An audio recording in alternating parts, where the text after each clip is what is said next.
All right, so thank you for stopping in. I just wanted to touch on this book. Like, this is Darth Plagueis the Wise, and man, this is one of the better books for me in all Star Wars series because it gets deep on Plagueis, and Plagueis is of course the master of Palpatine, and he gets really heated in terms of like telling the Sith story, right? And of course, Plagueis, who is Higo Damascus, was a dark Sith Lord, and he served as the master of Sidious, of course, who was Palpatine. And this is a critical part of like everything that goes down on the side of the Empire and their quest for galactic dominion, right? Like a lot of it goes down right here. Like obviously I credit Bane, who Bane set it off. Bane set the whole like structure of how they would operate. And it's massively insidious that you would rely on two people being able to influence the galaxy.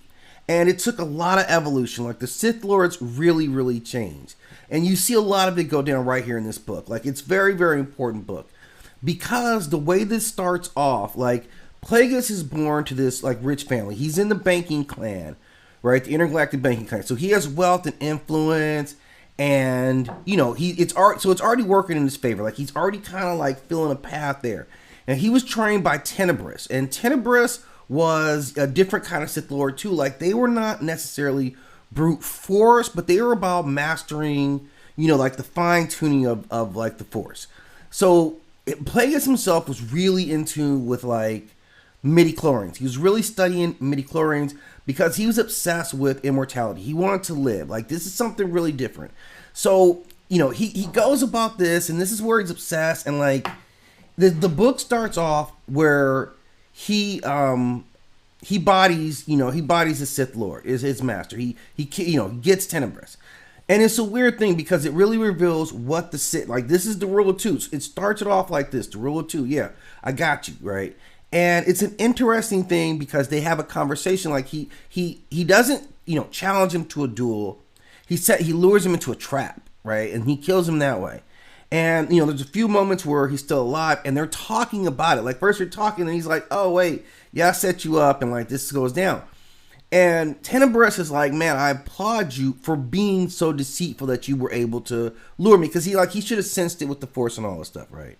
So it's kind of an ill, like, man, really giving you an idea, but of what that relationship is.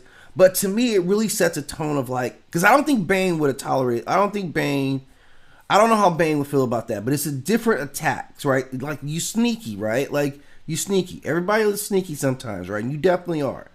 So that's kind of where the book starts off. And then, of course, the really important meat of the book is that he takes Palpatine as his apprentice, right? This is a young, ambitious politician from Naboo.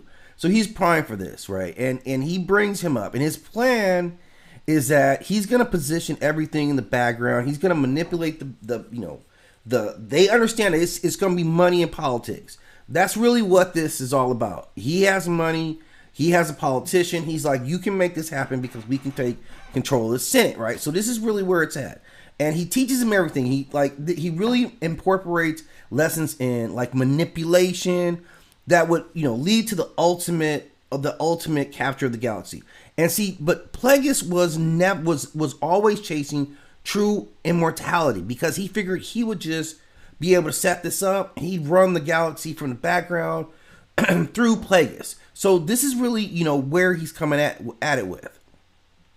So he dies. So of course, like, through the machinations of this, Plagueis would die at the hands of Sidious, right? He would eventually, kill this master. And, and they kind of know that they were setting the path going forward.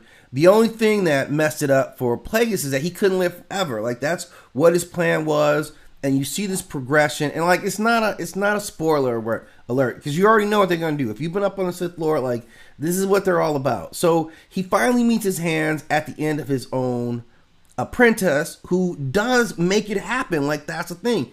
He kills him. He brings in Vader as his apprentice, and now, but to me, like Plagueis is already violating the rule of two because you're trying to live forever and have him in place. Well, I guess that would be two. Well, I guess, man, that it just seemed like a different way of going about it. A great book, like it really gives a lot of insight. I don't know if any of this stuff is canon, you know, because who knows what is canon. But if you just enjoy the stories, if you enjoy, like, it kind of, you know, allows you to kind of piece some things together that maybe, or, you know, things that are otherwise just left wide open. And the Sith part of it to me is almost the most compelling story, you know, because from, of course, Palpatine, this is where we're going to get Vader, and then of course we get Maul, you know, in the same like branch. So an important branch, and this is really like how they maneuver everything. This is all about really Palpatine's rise politically, like how they get that done, like who he has to meet. They're securing resources. They're making a lot of plans that ultimately come to fruition under Palpatine, right? So this is kind of how it like it flows. So it, you know, it's definitely a good book. I really enjoyed this. Of course, I did it on Audible, and it was a good book, man. I have to say I enjoyed it. So if you want to check it out, it's got some great, you know, again, I don't know what's canon, but I just kind of enjoy the story myself, and it is what it is in that regard. But check it out. Give me your thoughts on the review in the comment section.